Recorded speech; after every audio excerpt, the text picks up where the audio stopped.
Hello banywanyi ba WeTalk Business hano kuri kaminuza ya WeTalk Business tuyigira byinshi uyu munsi ni Shadow nkuko bisanzwe ndi umwe mu bagize WeTalk Business, ndi umwe mu bakunda kuyaga business, ndi umwe mu bakunda kuvuga business. Niyo mpamvu mba ndi hano ku rubuga kugira turabe ikintu gishasha dushobora gusangira n'abanywanyi ba WeTalk Business. Tutiriwe turateba cyane, tugiye kuyaga kuri platform imwe abantu batazi yuko ari urubuga rukomeye cyane rwose, ariko nkunze kubona rukoreshwa n'abantu bake. Ariko nagenda basabe umuntu wese azi yuko uru rubuga ariho bwa mbere awumvise agende arukreye, ni gratuit. Kuyikreye ni gratuit.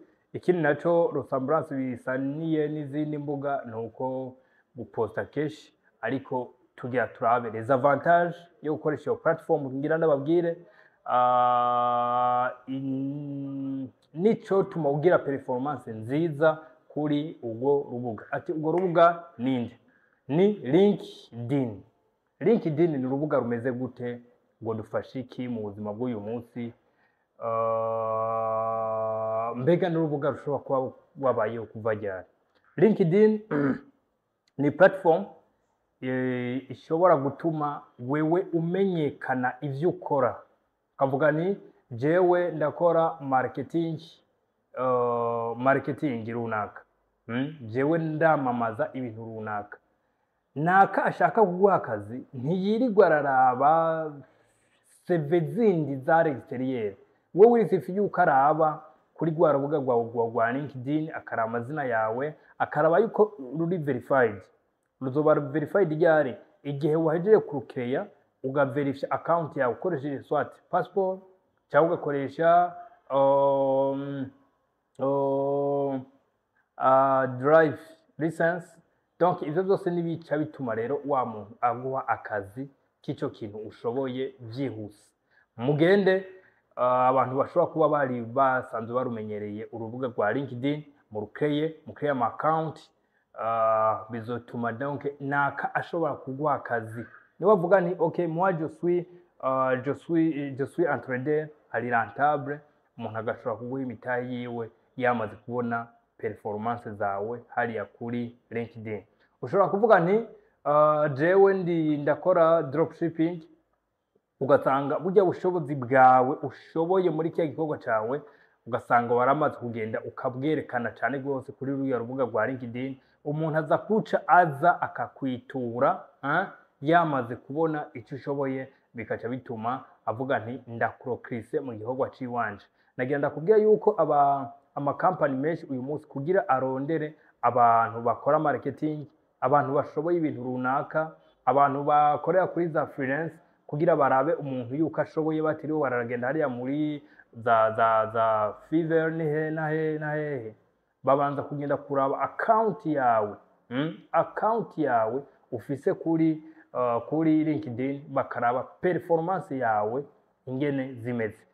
Ikintu rero iki, mbega byogenda gute kugira umuntu ubwo rubuga rwiwe rushobore gukurikiranwa cyane gose? Icambere ni bya bindi, burya izi mbuga zose zifise ikintu zihuriyeko. Fata niche ni iki? Ni ijya sujet yawe y'ivyo uvuga, y'ivyo ukora, y'ivyo wabamaza kuri rujya rubuga, utagenda uravangatiranya, nico bita niche. Nagira ndababwira nko ku bantu bakoresha TikTok, meme umwambarire wawe urashobora kuba niche.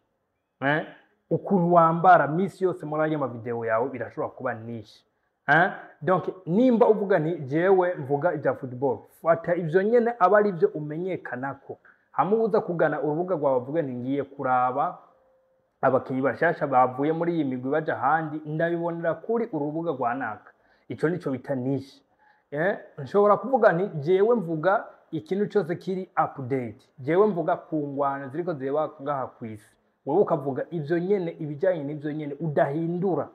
Bimwe no mu myaka ingahe tuzovuga ni jewe nkeneye inkuru nziza nzi yuko ari ukuri, ndaba urubuga rwa naka. Donc rero no kuri LinkedIn c'est la même chose, il faut yo kufata niche yawe. Nimuvuga nti jewe nkorana n'ama company, nkorera kuri Amazon, kavuga nti jewe namamaza ibidandazo byose biciye kuri Amazon, ukamamaza ivyo nyene, hamwe uzovuga nti ibi bidandazo nabibonye kuri Amazon, wewe ko ari byo wamamaza, ndonderere iki n'iki n'iki, kuko nabonye ko kuri Amazon kiriko, akakigutuma kubera iki yabonye yuko ari zikoreramo. Iki kintu cyanishe ni nka kurya umuntu ushobora kuvuga nti ibirato bidandarizwa, ukaza wumva nakari namuye ngo bidandarizwa kwa naka, kubera iki niyo nishe yiwe ujya muntu, nico kintu ciwe azwiko. Nawe rero kuri urubuga rwa LinkedIn meme n'izindi mbuga, gerageza urabe ikintu bakumenyerako, hamwe wari we wese avuze nti naka, bavuga nti naka kirondera kwa naka. Voilà. Donc ico ni cyambere ndababwiye cyo kwitondera kuri LinkedIn, ni gufata niche yawe kandi ukayigumako, ukaba consistent. Ikindi kintu naco no guposta kenshi gashoboka.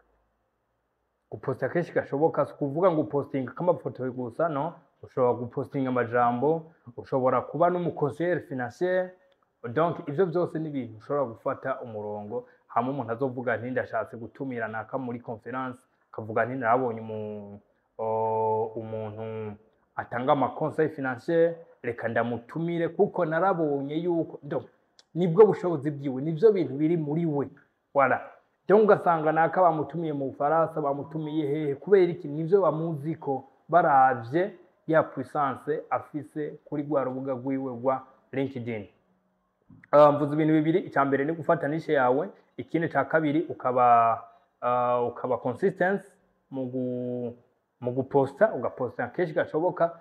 Ikindi naco ukagerageza ukaraba yuko ugashiramwo ibibazo kugira ama commentaire aze kuba menshi. Mbega mwari muzi, mbega mwari muzi, mbega mwari muzi kwibi bigenda uku. Komusa iyo bantu bashobora kugira iki ukurikirana urubuga rwawe byihuse.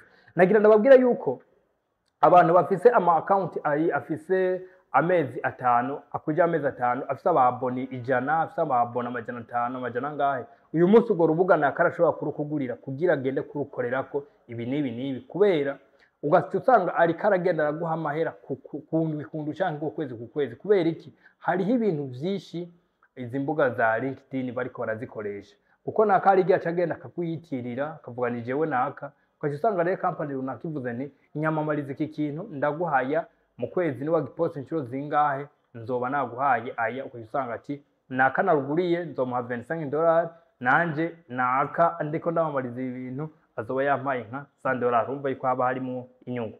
Niyo mpamvu ndabahamagarira ntitugume muri za mbuga za kera za Facebook na hehe, usanga ziriko ziratugora kumonetiza, usanga ziriko ziratugora gucisha amafaranga. Mumenye yuko uyu munsi hariho n'izindi mbuga nyinshi cyane gose zigenda ziraduha amafaranga kandi atagikorwa kinini twakoze. Iyi runigo rubuga uyu munsi nshoboye kubabwira, bientôt very soon ngira nze ndababwire izindi mbuga zishika kuri zitatu nzobabwira n'ingene wozikoresha mu kuzicisha amafaranga. Reka tweze ngaha. Nagira ndababaza, mwari muzi urubuga rwa LinkedIn abasanzwe barukoresha? Munyandikire muri commentaire kugira tuyage tumenyane, c'est très important, umenyane n'abandi bazobona ayo commentaire. Iyi video ntizomara iminsi 2 ngahe, hamwe no mu myaka 5 uzovuga nti narahuye n'abandi bantu turiko turakorana business, twamenyanye kubera iki we talk business mu gukoresha LinkedIn. Ndabasezere guys, sinkunda kubarambira, murabizi. Mugire ibihe byiza, mugire subscribe, mugire commentaire, mugire share. Iyi video ntigira akamaro wowe gusa, uharanira yuko igira akamaro n'abandi. Umwe wese aba inyungu ya mugenzi we. Ciao, murakoze.